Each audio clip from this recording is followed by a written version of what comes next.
নমস্কার, শুরু করছি আজকে ট্যারো কার্ডের অনুষ্ঠান। বিষয়বস্তু দেখুন, শ্রাবণ মাস দেখতে দেখতে দেখতে দেখতে শেষের পথে, আর কয়েকটা দিন বাকি। শ্রাবণ মাস এবং সোমবার এই দুয়ের সম্মেলন হচ্ছে গিয়ে শিবের জন্মদিন বা শিবের জন্মমাস, মহাদেবের ভোলেনাথের। ফলে শেষ সোমবার আমাদের কিছু প্রক্রিয়ার দিকে যেতে হয়, মানে সোমবারটাতেই করতে হবে কারণ সোমবারের আধাবেলা কেটে গেছে তা এখন করবেন তা নয়। এই সোমবার থেকে আপনাকে একটা ধারাবাহিক জায়গা ধরে রাখতে হবে, যেটা কিন্তু আপনার আসন্ন দিনগুলো ভালো থাকে। তো এইটা নিয়ে আজকে আমাদের আলোচনা। আমাদের মধ্যে তো জানেন tarot card specialist in India definitely Sreemoyee উপস্থিত। শ্রীময়ীকে ওয়েলকাম জানাই। থ্যাংক ইউ প্রসন্নদা। নমস্কার বন্ধুরা, আশা করি সকলে ভালো আছেন। হ্যাঁ, শ্রাবণ মাস, সোমবার, সেই হিসেবে দেখুন মানে আমাদের বাঙালিদের সোমবারটা হচ্ছে মানে শ্রাবণের সোমবার হিসেবে সামনের সোমবারটা হচ্ছে শেষ সোমবার। হ্যাঁ, তারপরেই সংক্রান্তি পড়ছে এবং ভাদ্র মাস শুরু হচ্ছে। তো সুতরাং অনেক মানুষ আছেন যারা শারীরিক কারণে বা কিছুটা বয়সের কারণে তাদের ভক্তি তো যথেষ্টই রয়েছে, কিন্তু তারা চারটে রকম মানে টানা কন্টিনিউয়াস সোমবারটা তারা করে উঠতে পারেন না। অনেকেই করেন আইদার প্রথমটা করেন, না হলে একদম শেষটা করেন। তো সুতরাং এমনিতেও যে তারা মাছ মাংস খাচ্ছেন সেটা না, তারা নিরামিষে ভক্ষণই করছেন, কিন্তু নিয়ম কানুন যেটা রয়েছে সেটা শেষ সোমবারের জন্য তুলে রাখেন। তো যারা প্রথমটা করতে পারেননি বা কন্টিনিউয়াস করতে পারেননি তাদের জন্য শেষ সোমবারের একটি উপাচার আমি 16ই আগস্ট। হ্যাঁ, 16ই আগস্ট পড়ছে বোধ হয়, তারপর 17তে হচ্ছে সংক্রান্তি, 18 থেকে পয়লা ভাদ্র। তো এই ব্যাপারটা হচ্ছে যে আপনারা কি করবেন, শিবের মন্দিরে গিয়ে যথাবিহিত পুজো, যেটা দুধ, গঙ্গা জল, আপনাদের যা মনস্কামনা আমি বলে দিয়েছিলাম, সোম থেকে শনিবার রবিবার পর্যন্ত কি কি অর্পণ করলে আপনাদের পরিবারে সুখ শান্তি এবং সমৃদ্ধি বজায় থাকবে এবং উত্তরোত্তর বাড়বে। তো সেই অনুযায়ী যদি করে অবশ্যই সেক্ষেত্রে ভালো ফল পাবেন। এবং বিশেষ একটি টোটকা, এটি বহু প্রাচীন টোটকা, যেটা হচ্ছে আচ্ছা আমি একটু ইন্টারাপ্ট করছি। আমাদের সোমবার হচ্ছে 16 তারিখ, 17 তারিখ হচ্ছে কি লাস্ট ডে, লাস্ট ডে মানে শ্রাবণ সংক্রান্তি। শ্রাবণ সংক্রান্তি 18 তারিখ থেকে পয়লা ভাদ্র। তো এইবারে শেষ সোমবারটি আপনারা করবেন কি, শিবের যে মন্দিরে, এইটি কিন্তু গৃহে প্রয়োগ করা যায় না। প্রথমেই চলে যাবেন দশকর্ম ভাণ্ডারে, সেখানে লাল হলুদ নামে মানে সুতো পাওয়া যায়, যেটাকে মৌলি বলা হয়। মৌলি বললেই ওনারা দিয়ে দেবেন, বা লাল হলুদ সুতো আপনারা নিয়ে আসবেন দেখে। এবারে যে মন্দিরে মহাদেব রয়েছেন, গণপতি রয়েছেন এবং পার্বতী রয়েছেন, মাতা পার্বতী, সেই রকম মন্দিরে যাবেন এবং শিবের কাছে মনস্কামনা জানিয়ে তাকে ওই মৌলি দিয়ে অর্থাৎ লাল হলুদ সুতো দিয়ে 3টি পাক দেবেন, 1 2 3। এবার চলে যান গণপতির কাছে, সেখানে তাকে 1 2 3টে পাক দেবেন। এবার চলে যাবেন মাতা পার্বতীর কাছে, তাকে 1 2 3 পাক দেবেন, অর্থাৎ টোটাল 9টি পাক হলো। সুতোটা একটু বড় দেখে নেবেন। তো এই এবং মাথায় রাখবেন সুতোটা কিন্তু অখণ্ড হতে হবে, মানে 3টে আলাদা আলাদা সুতো নিয়ে গেলেন তা কিন্তু হবে না। এবার চাইবেনটা কি, তো চাইবেন হচ্ছে আপনার পরিবারের সুখ শান্তি, স্বামী স্ত্রীর মধ্যে বন্ডিং, মানে শাশুড়ি বৌমার ঝামেলা যাতে না হয়, তাদের মধ্যে বন্ডিং, সন্তান যাতে উগ্র অবাধ্য দুর্বিনীত না হয়, সে কারণে তার যাতে মাথা ঠান্ডা থাকে, সে পড়াশোনায় মনোযোগী হয়, গুরুজনকে সম্মান করে। একইভাবে অর্থাৎ পারিবারিক অশান্তি যাতে না হয়, সুখ সমৃদ্ধি বাড়ে এবং সন্তানের ভবিষ্যতও যাতে সুরক্ষিত থাকে। প্রচুর মানুষ আছেন প্রসন্নদা, যাদের ধরুন মানে স্বামী স্ত্রীর তর্ক বিতর্ক এমন জায়গাতে পৌঁছয় সেটা কিন্তু ঘর ছাড়িয়ে কিন্তু কোর্টের দরগড়ায় যায়। তো সেটা যাতে না হয় সেই কারণে মহাদেব এবং পার্বতীর একত্রে ব্লেসিং নেওয়াটা খুব প্রয়োজন। আমি শুনবো বাকি কথা, তার আগে একটা ফোন দেখে নিচ্ছি। অবশ্যই। হ্যাঁ বলুন। নমস্কার। হ্যাঁ হ্যালো, আমি ঝুম্পা মণ্ডল বলছি, চম্পাহাটি থেকে। কোথা থেকে? চম্পাহাটি। ওকে ওকে, হ্যাঁ হ্যাঁ বলুন। ডেট অফ বার্থটা শুনবো আগে ঝুম্পা। হ্যাঁ 1-10-1984। 1-10-1984। 1 থেকে 9-এর মধ্যে একটা নাম্বার বলবেন। হ্যাঁ 5। আচ্ছা, প্রিয় রং? লাল। লাল। এবার বলুন কি জানতে চান, একটাই কোশ্চেন। 6। আমি একটা জমি কিনেছি আমার বাড়ির পাশে। এই জমিটা আমার নেওয়ার পরে থেকেই সবাই আমার উপর হিংসা করছে। জমিটাকে মানে আমার ইয়েতে আনতে দিচ্ছে না, আমার মিউটেশন করতে দিচ্ছে না। মিউটেশন করতে গেছিলাম, সেটাতেও বাধা দিয়েছে। ওটা কি পাবো? ওইটার জন্য একটু জিজ্ঞাসা করতে। ভাই পাওয়াটা একটু সমস্যা হবে, কার্ড আমি দেখাচ্ছি যে এই জায়গাটা আমি এই যে এই পজিশনে যে রয়েছে জিনিসটা ঝুলে রয়েছে, অর্থাৎ মানে জিনিসটা সহজে আপনি মানে পাবেন তো ঠিক কথা, কিন্তু মানে উপভোগ যেটাকে বলে না, যে সেটা নিয়ে আনন্দ করা, চেরিশ করা, সেই জায়গাটাকে কিন্তু পার করে দিচ্ছে যখন এবং যে অবস্থায় পারবেন তখন আর কি, সেই তখন ওই আনন্দটা থাকবে না। তো যাই হোক ফাইনালি পাবেন, তবে তার জন্য দুটো জিনিস একটুখানি করতে হবে, যেটা হচ্ছে আপনার মঙ্গলের জায়গাটাকে আপনাকে একটুখানি স্ট্রং করতে হবে, ওইখানে একটু ড্যামেজ রয়েছে, এবং কেতু যে গুপ্ত শত্রু তৈরি করে আপনাকে সিক্রেটলি করছে, অর্থাৎ কে করছে আপনি বুঝতে পারছেন না, সেক্ষেত্রে রিলেটিভের ভেতর থেকেও আছে, অন্যান্য জায়গার লোকজন আছে, এবং জেলাসিটা ভীষণভাবে আপনাকে এফেক্ট করছে। সেক্ষেত্রে দেখবেন আপনার শরীর স্বাস্থ্যও কিন্তু কিছুটা খারাপ হবে, হঠাৎ হঠাৎ রাগ হয়ে যাবে, এগুলো হচ্ছে তো? হ্যালো, হ্যাঁ হচ্ছে। হ্যাঁ হচ্ছে।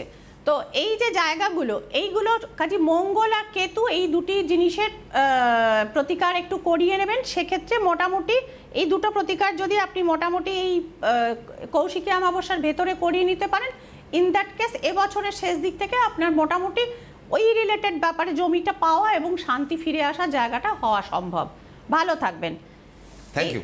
এই রিলেটেড প্রসঙ্গে আমি একটি জিনিস বলছি, যেটা আজকে তো আমি লাইভ করে বেরিয়ে যাব বক্রেশ্বরে, কিন্তু টিম শ্রীময়ী দুটো ভাগে ভাগ হয়ে একদল থাকবেন বক্রেশ্বরে, আরেক দল কিন্তু মানে রওনা দিয়ে দিয়েছেন উজ্জয়িনীর পথে। এই যে ধরুন জমি মানে তিনি কিনেছেন, স্টাক হয়ে আছে, ভোগ করতে পারছেন না, মিউটেশন করতে বাধা দিচ্ছে, এই সমস্ত জায়গাতে হয় কি, আর এই আমাবস্যাগুলো কেন গুরুত্বপূর্ণ না, নেগেটিভ এনার্জিটা সেই সময় পাওয়ারফুল হয়ে ওঠে, এবং আপনার যে কোনো মানে কাজের মানে থাকে না, কাজ করা আর সিদ্ধি লাভ করা দুটোর মধ্যে তফাৎ আছে, সাকসেসফুলি করা যেটাকে বলে।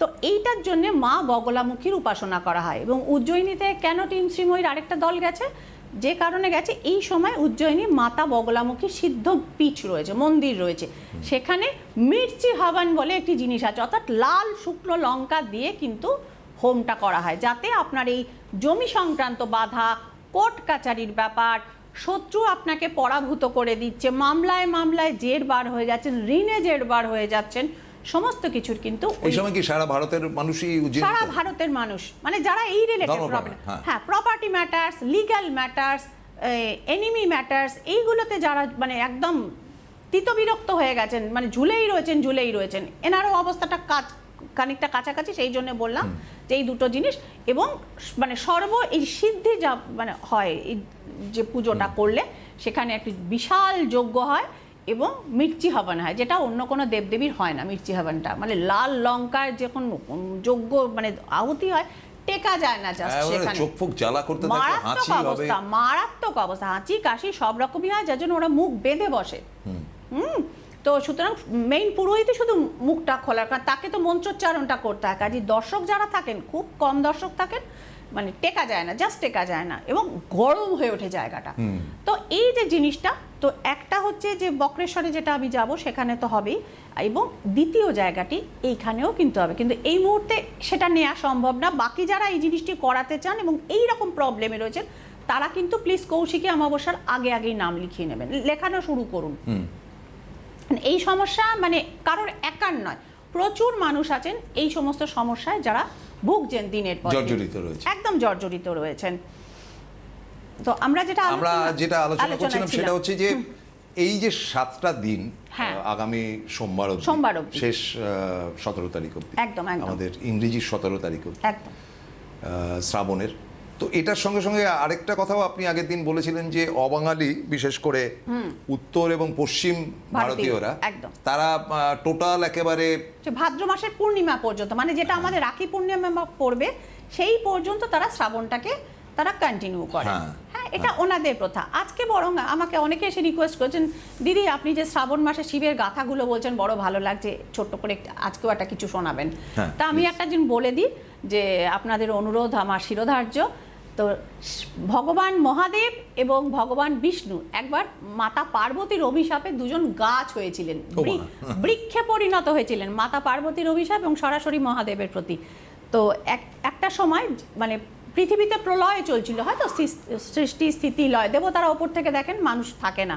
তো সেই মহাপ্রলয় থেকে বাঁচতে মানে প্রত্যেক দেবতা তখন মানে প্রাণ বাঁচাতে দৌড়চ্ছেন, মানুষ পশু পাখি সবাই দৌড়চ্ছে, ভয়ঙ্কর অবস্থা। এবার মাতা পার্বতী খুঁজে দেখছেন যে না পাওয়া যাচ্ছে মহাদেবকে, না পাওয়া যাচ্ছে শ্রী বিষ্ণুকে, দুজন গেলেন কোথায়?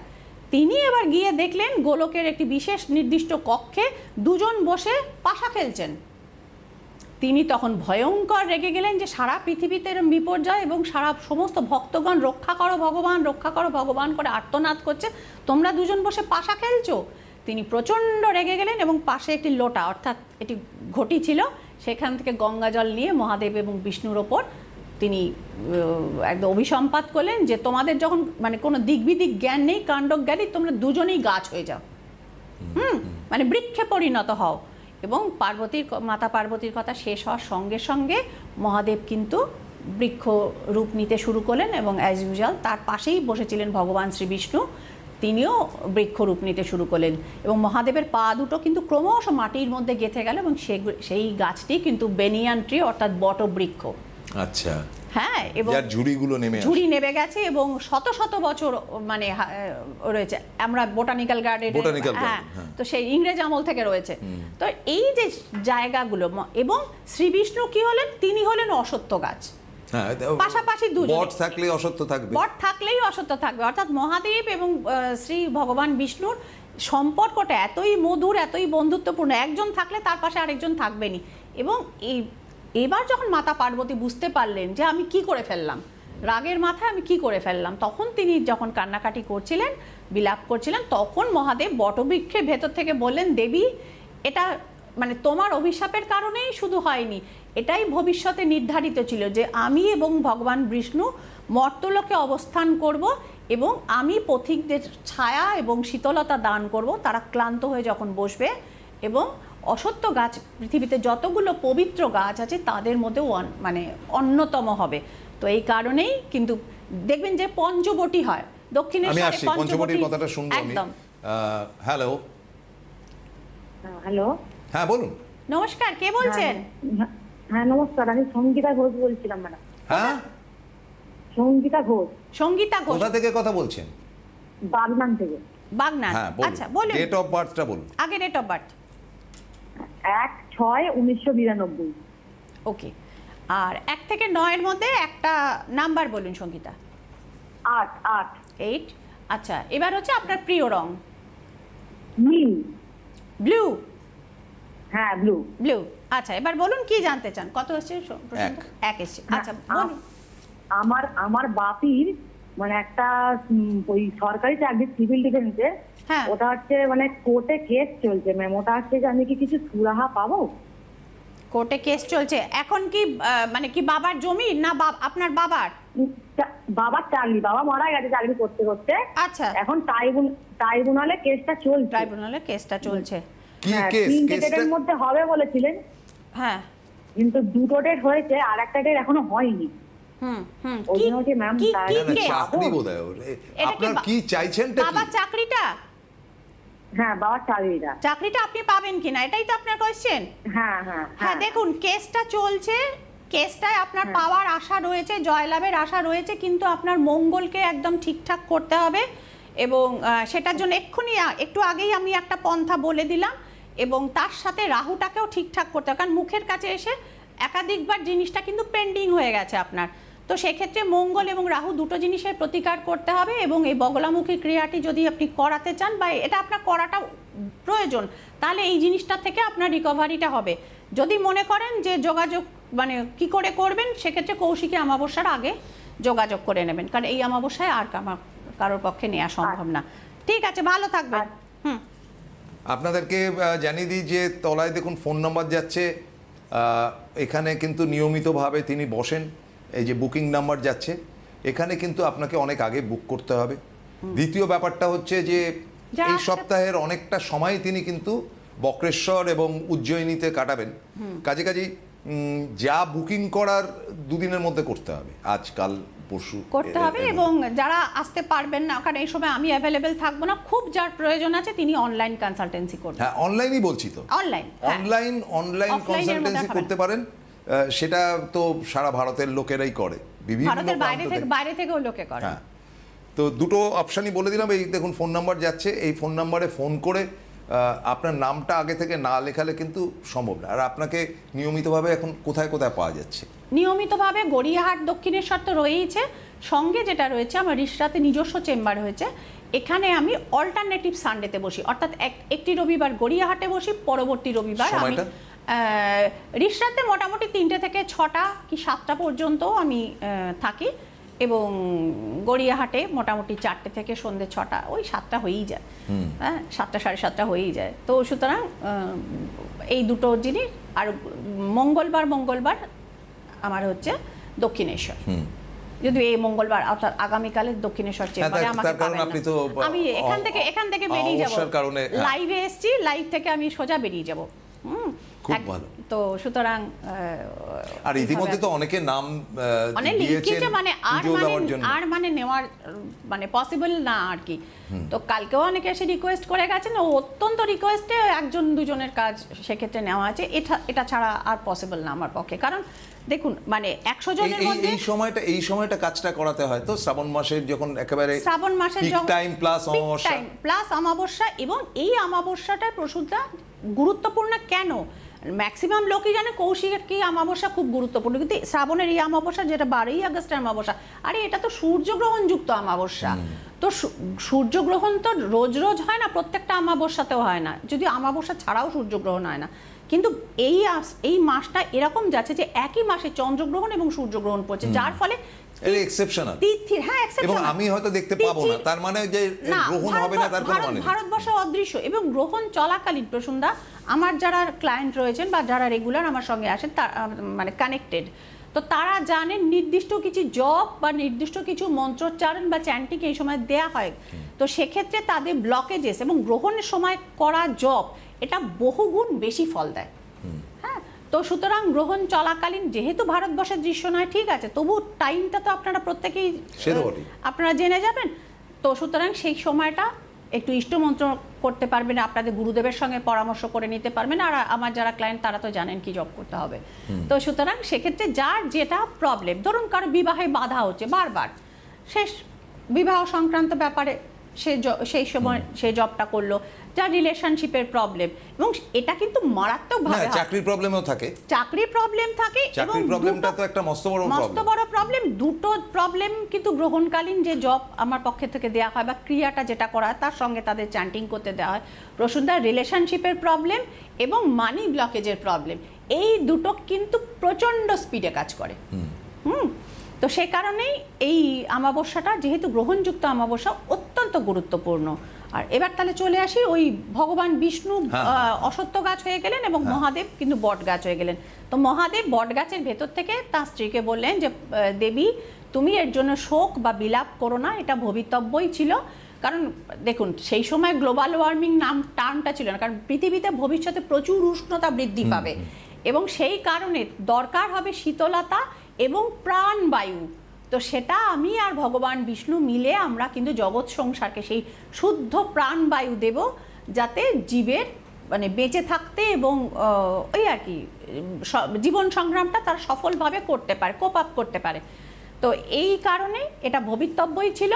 এবং বিষ্ণুর যে রূপী যে অশ্বত্থ গাছ, তার পাতা যে কোনো পুণ্য কাজে দেখবেন স্যাটার্নের রেমিডি করা হচ্ছে, বলা হচ্ছে যে সন্ধেবেলা অশ্বত্থ গাছের তলায় সর্ষের তেলের প্রদীপ দিয়ে এসো। হ্যাঁ, হিন্দিতে বলে পিপল কা পেড়, ওরা ভীষণ ওটাকে মানে। তো পিপল কা পেড়ের তলায় ওরা মনস্কামনা সহ যখন ওরা জ্বালিয়ে যায় এবং ভক্তি ভরে সেখানে কিন্তু প্রদক্ষিণ করে প্রণাম করে। আমাদের এখন শহর হয়ে যাওয়াতে, শহর মেট্রো সিটিসগুলোতে এগুলো খুব প্রবলেম, কিন্তু গ্রামাঞ্চলে আছে। যেরকম ধরুন সাড়ে সাতি এবং কালসর্প, অনেকে ধরুন কালসর্পের টোটকা হয় না, তবু অনেক সময় আমি যে ক্ষেত্রে বলে থাকি যে এটা কিছুটা প্রমাণিত যে কালো গরুকে কিন্তু রুটি এবং গুড় খাওয়াবেন। সেটা শহরাঞ্চলে মানুষ কোথায় গরু খুঁজতে যাবে, সেটা সম্ভব না। কাজে তাদের ওই মানে বিশ্বস্ত লোকের কাছে রেমিডি করানো এবং সেই টিমের কাছে মানে ভরসা করা ছাড়া কোনো উপায় নেই। তো আমার টিমে যেহেতু সব ধরনের লোকই থাকে, তো লোকের বিহাফে কাজগুলো কিন্তু করিয়ে দেওয়া হয় এবং সবসময় আমি বলি 100টার মধ্যে 97টা কেস সলভ হয়ে যায়, বাকিটা ওপরওয়ালার হাত। তবে এইটুকু মাথায় রেখে কিন্তু আসবেন, 100% গ্যারেন্টির দাবি শ্রীময়ী চক্রবর্তী 21 বছরে কখনো করেনি, আজও করবে না।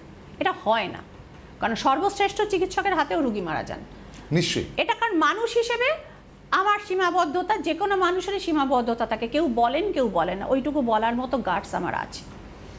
তো এবারে কথাটা হচ্ছে যে শেষ সোমবারটার হ্যাঁ। আপনার সাজেশনটা কি একটু বলে দিন। শেষ যেটা ওই বললাম দিনটা যে যা গেছে গেছে হ্যাঁ, ছেড়ে দিন। যে ওই মৌলিটা দিয়ে নিজের সংসারিক সুখ শান্তি, অর্থনৈতিক সমৃদ্ধি এবং ছেলেমেয়ের পড়াশোনার আশীর্বাদ চাইবেন গণেশের কাছে। তিনি সিদ্ধিদাতা এবং বুদ্ধিদাতা, ওই 3টে সুতো দিয়ে তাকে বন্ধন দিয়ে তার কাছে চাইবেন, এবং আপনি নিজের কেরিয়ার গ্রোথও তার কাছে চাইতে পারেন।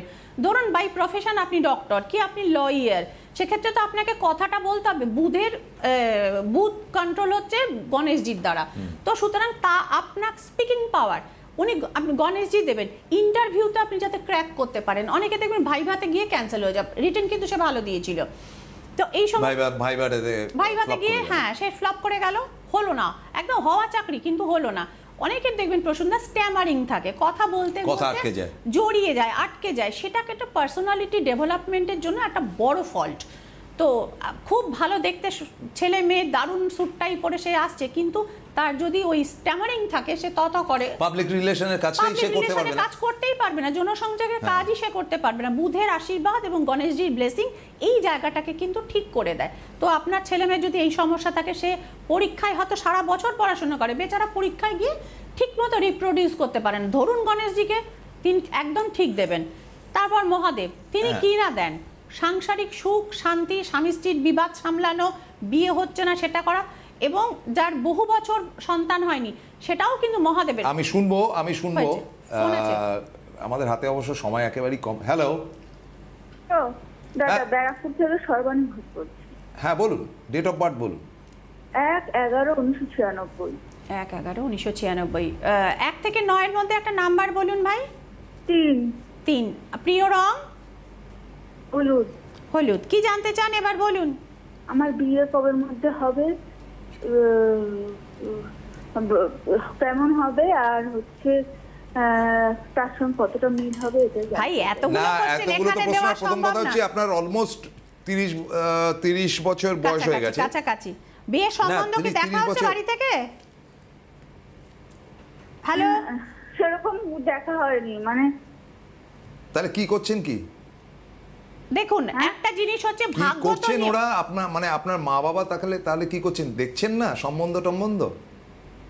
না, আমার বাবা মারা গেছিলেন তো 1 বছর, ওই জন্য খানিকটা বিলম্ব হয়ে গেছে, তাই তো?